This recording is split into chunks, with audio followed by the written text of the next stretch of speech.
ಆನೇಕಲ್ನಲ್ಲಿ ಕಳ್ಳರ ಕಾಟ ದಿನೇ ದಿನೇ ಹೆಚ್ಚಾಗ್ತಿದೆ. ಸರ್ಜಾಪುರ ಪೊಲೀಸ್ ಠಾಣಾ ವ್ಯಾಪ್ತಿಯ ಕಾಮನಹಳ್ಳಿಯಲ್ಲಿ ಅಂಗಡಿಗಳ ಡೋರ್ ಮುರಿದು ಸರಣಿ ಕಳ್ಳತನ ಮಾಡಲಾಗಿದೆ. ಒಂದೇ ರಾತ್ರಿ ಸುಮಾರು 10ಕ್ಕಿಂತಲೂ ಹೆಚ್ಚು ಅಂಗಡಿಗಳಲ್ಲಿ ಖದೀಮರು ಕೈಚಳಕ ತೋರಿದ್ದಾರೆ. 3-4 ಬೈಕ್ಗಳಲ್ಲಿ ಬಂದಿದ್ದ 8 ಮಂದಿ ಕಳ್ಳರು ಮೆಡಿಕಲ್ ಸ್ಟೋರ್, ಸೂಪರ್ ಮಾರ್ಕೆಟ್, ಬೇಕರಿಯ ಬಾಗಿಲು ಮುರಿದು ಹಣ ದೋಚಿದ್ದಾರೆ. ಅಂಗಡಿಗಳ ಶಟರ್ ಮುರಿದು ಲಕ್ಷಾಂತರ ರೂಪಾಯಿ ಹಣ, ಸಿಕ್ಕ ವಸ್ತುಗಳನ್ನು ಕದ್ದು ಎಸ್ಕೇಪ್ ಆಗಿದ್ದಾರೆ. ಪ್ರೇಮಿಗಳ ದಿನಕ್ಕೆ ತರಿಸಿದ್ದ ದುಬಾರಿ ಚಾಕ್ಲೇಟ್ ಅನ್ನು ದೋಚಿದ್ದಾರೆ.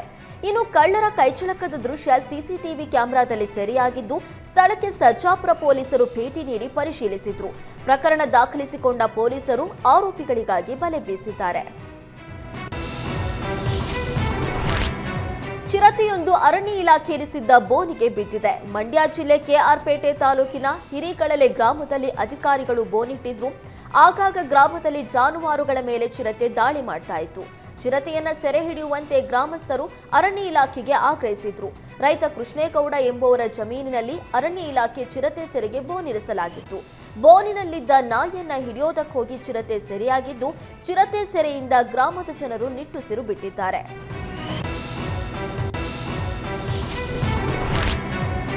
ಬಳ್ಳಾರಿ ನಗರದ ಪಾರ್ವತಿ ನಗರದ ಮುಖ್ಯ ರಸ್ತೆಯಲ್ಲಿ ಕುಡಿಯುವ ನೀರಿನ ಪೈಪ್ ಒಡೆದು ಭಾರೀ ಪ್ರಮಾಣದಲ್ಲಿ ನೀರು ಪೋಲಾಗಿದೆ. ಪೈಪ್ ಒಡೆದ ಪರಿಣಾಮ ರಸ್ತೆ ಮೇಲೆಲ್ಲ ನೀರು ಹರಿದಿದೆ.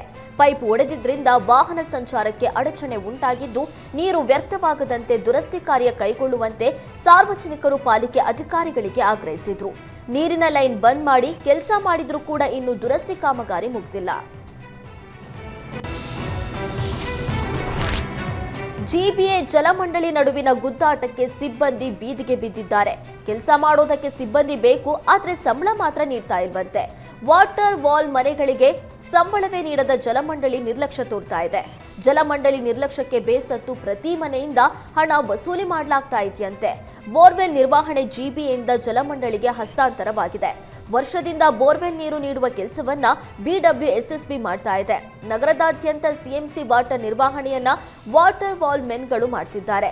ಹೊರಗುತ್ತಿಗೆ ಆಧಾರದಲ್ಲಿ ವಾಟರ್ ಮೆನ್ಗಳು ಕೆಲಸ ಮಾಡ್ತಿದ್ದಾರೆ. ಆದ್ರೆ ಜಿಬಿಎ ವಾಟರ್ ಮೆನ್ ನಮ್ಮ ಸಿಬ್ಬಂದಿ, ಅಂದ್ರೆ ಜಲಮಂಡಳಿ ನಮ್ಮವರಲ್ಲ ಅಂತಿದ್ದಾರಂತೆ.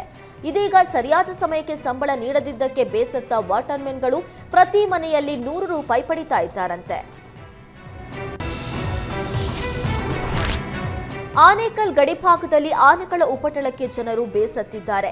ಸೋಲೂರು, ತಮ್ಮಾಪುರ ಬಳಿ ಆನೆಗಳು ಬೀಡು ಬಿಟ್ಟಿವೆ. ಗ್ರಾಮದ ರೈತರ ತೋಟಗಳಿಗೆ ನುಗ್ಗಿ ರಾಗಿ, ತೊಗರಿ, ಅವರೆ, ಬಾಳೆ ಸೇರಿ ಅನೇಕ ಬೆಳೆ ನಾಶ ಮಾಡಿವೆ.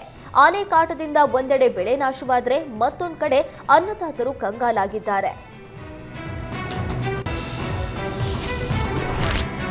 ಕಲಬುರಗಿಯಲ್ಲಿ ಮಸೀದಿಯ ಮುಖ್ಯಸ್ಥ ಸ್ಥಾನಕ್ಕಾಗಿ ಪೈಪೋಟಿ ನಡೆದಿದ್ದು ಇದೀಗ ಸಂಘರ್ಷಕ್ಕೆ ತಿರುಗಿದೆ. ಬುಲಂದ ಪರ್ವೇಸ್ ಕಾಲೋನಿಯಲ್ಲಿರುವ 2 ಕುಟುಂಬಗಳ ನಡುವೆ ಸಂಘರ್ಷ ತಾರಕಕ್ಕೇರಿದ್ದು, ಮನೆಯಲ್ಲಿ ಇದ್ದ ಹೆಣ್ಣು ಮಕ್ಕಳ ಮೇಲೆ ಮತ್ತೊಂದು ಕುಟುಂಬ ಕಲ್ಲು ತೂರಿದೆ. ಘಟನೆಯಲ್ಲಿ ಓರ್ವ ಮಹಿಳೆಗೆ ಗಾಯವಾಗಿದ್ದು, ಖಾಸಗಿ ಆಸ್ಪತ್ರೆಯಲ್ಲಿ ಚಿಕಿತ್ಸೆ ಮುಂದುವರೆದಿದೆ.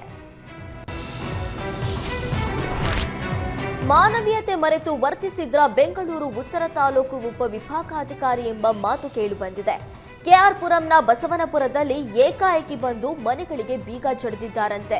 ಬಸವನಪುರದಲ್ಲಿ ಲೇಔಟ್ ನಿರ್ಮಾಣ ಮಾಡಿ ಜನರಿಗೆ ತಿಮ್ಮಣ್ಣ ಮಾರಾಟ ಮಾಡಿದ್ರು. ತಿಮ್ಮಣ್ಣ ಮೃತಪಟ್ಟ ಬಳಿಕ ಜಮೀನಿನ ಮೂಲ ಮಾಲೀಕ ನಾರಾಯಣ್ ಸುಬ್ರಹ್ಮಣ್ಯರಿಂದ ಕೇಸು ದಾಖಲಿಸಿದ್ರು.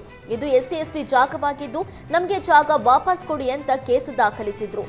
ಎಸಿ ಕೋರ್ಟ್ನಲ್ಲಿ ಸುಬ್ರಹ್ಮಣ್ಯ ಪರ ಆದೇಶ ಬಂದಿತ್ತು. ಆದರೆ ತಿಮ್ಮಣ್ಣನ ಬಳಿ ಸೈಟ್ ತಗೊಂಡವರು DC ಕೋರ್ಟ್ ಮತ್ತು ಹೈಕೋರ್ಟ್ ಮೊರೆ ಹೋಗಿದ್ರು. ಈಗ ಬಂದು ಅಧಿಕಾರಿಗಳು ನಮ್ಮನ್ನ ಮನೆಯಿಂದ ಹೊರಗೆ ಹಾಕಿದ್ದಾರೆ, ನಮ್ಮ ಮನೆಗಳಿಗೆ ಬೀಗ ಹಾಕಿದ್ದಾರೆ ಅಂತ ಸ್ಥಳೀಯರು ಆಕ್ರೋಶ ಹೊರಹಾಕಿದ್ರು.